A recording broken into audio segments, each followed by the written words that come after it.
किसे पता था कि खुद को भगवान क्लेम करने वाला आदमी एक दिन खुद का देश बनाएगा, जिसकी खुद की करेंसी और खुद का फ्लैग तक होगा।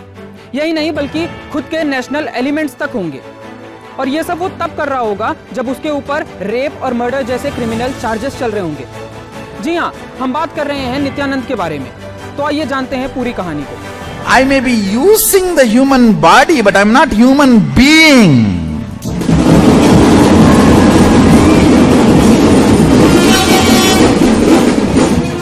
I may cook once in a while, but I'm not a chef.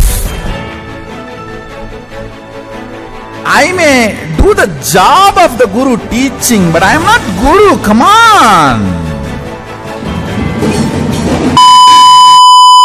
Nityanand खुद को भगवान क्लेम करने वाला वो इंसान जिसके ऊपर तरह तरह के क्रिमिनल चार्जेस हैं।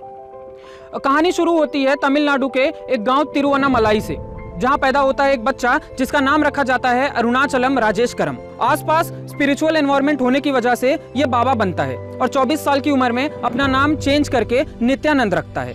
अब हर इंसान का सपना होता है कि वो अपने लाइफ में बहुत सारे पैसे कमाए और फेमस हो, पर Nityanand was little bit different. वो हॉस्पिटल्स में बीमार पेशेंट्स के पास जाता था और अपने दिव्य शक्ति से उनका इलाज करता था, ऐसा वो क्लेम करता है। और अगर वो किसी भी रीजन से ठीक हो जाते थे तो नित्यानंद सारा का सारा क्रेडिट खा जाता था। अब इस दुनिया में अंधविश्वासी लोग इतने ज्यादा हैं कि उन्हें लगता था कि उस पेशेंट को नित्यानंद ने ठीक किया है। इसके बाद उसके फॉलोअर्स दिन पे दिन बढ़ने लगे थे और एक दिन ऐसा आया कि उसके आश्रम की ब्रांचेस तक खुलने लगी थी। बड़े बड़े सेलिब्रिटीज इसके फैंस हो रहे थे, इनके भक्त बन रहे थे। And the biggest achievement was कि इसने यूएस में अपने आश्रम का एक ब्रांच खोला। नित्यानंद ये क्लेम करता था कि उसने सारी की सारी सिद्धियां प्राप्त की हुई हैं, यहाँ तक कि वो अपनी तीसरी आंख तक खोल लेता है। सब कुछ अच्छा चल रहा था, पैसे आ रहे थे, फेम आ रहा था, सब कुछ बहुत अच्छा चल रहा था।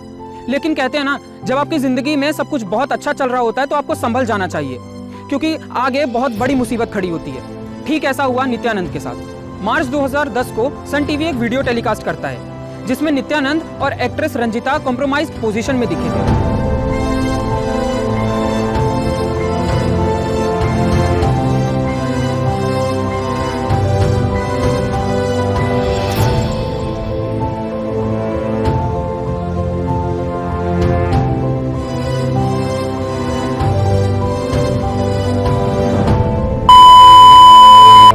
वीडियो वेंट वायरल, लोगों को गुस्सा आया, उन्होंने इसके पुतले जलाए और फाइनली नित्यानंद और रंजिता दोनों आते हैं और वो स्टेटमेंट देते हैं कि वीडियो फेक है और इसे मॉर्फ करके बनाया गया है।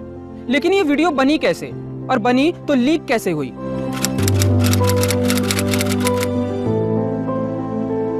और यहां लॉन्च करते हैं दो कैरेक्टर्स को, लेनिन करप्पन और आरती राव। ये दोनों ही नित्यानंद के भक्त थे। आरती राव हैज क्लेम्ड कि Nithyananda has raped her many times and after that she decided to expose him. और लेनिन की मदद से ये स्टिंग ऑपरेशन पॉसिबल हो पाता है।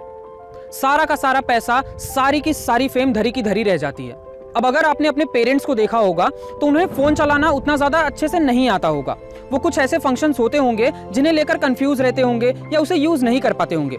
पर Nityanand was ahead of his time. उसने इन सारी चीजों के लिए एक पीआर टीम हायर किया जो आरती राव पर मीम्स बनाने लगे, उसका मजाक उड़ाने लगे, सोशल मीडिया पर उसके मीम्स को वायरल करने लगे थे। यही नहीं, उसके बाद कुछ ऐसे लोगों को उसने हायर किया था जो डेली व्लॉग्स बनाया करते थे उसके लिए, जिससे लोगों को ये लगे कि आश्रम में सब कुछ सेफ चल रहा है। यहाँ नित्यानंद सबके साथ साइकोलॉजिकली खेल गया था। इस इल्जाम के बाद नित्यानंद खुद को श्री कृष्ण का रूप बताने लगा और आश्रम में रह रही लड़कियों को गोपी बताने लगा।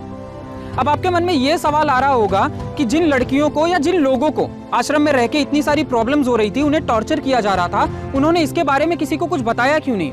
वहां से निकल क्यों नहीं गए?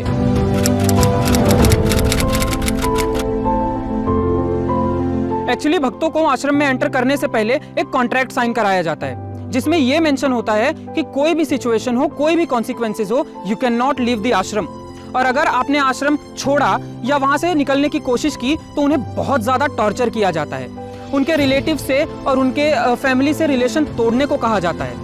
अब इतने ज्यादा क्रिमिनल चार्जेस होने के बावजूद भी नित्यानंद कैसे भी करके देश छोड़ के भाग गया और इक्वाडोर से एक आइलैंड लेके अपना खुद का देश बनाया, जिसके खुद की फ्लैग है, खुद की करेंसी है, खुद के नेशनल एलिमेंट्स तक हैं।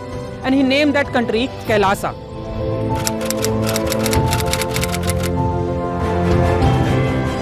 बट शॉकिंगली कैलासा से विजय प्रिया नित्यानंदा ने कैलासा को यूएन मीट में रिप्रेजेंट किया। I'm here representing the United States of Kailasa. I'm the permanent ambassador, Vijay Priya Nityananda. So, Kailasa is the first sovereign state for Hindus, which is established by the Supreme Council of Hinduism, Nityananda Paramashivam, and who is reviving the enlightened Hindu civilization. पर यहाँ पे problem ये है कि जब नित्यानंदा के देश को मान्यता मिली ही नहीं है तो यूएन मीट में उसे कैसे एक्सेप्ट किया गया। And now this is the stable train of international politics.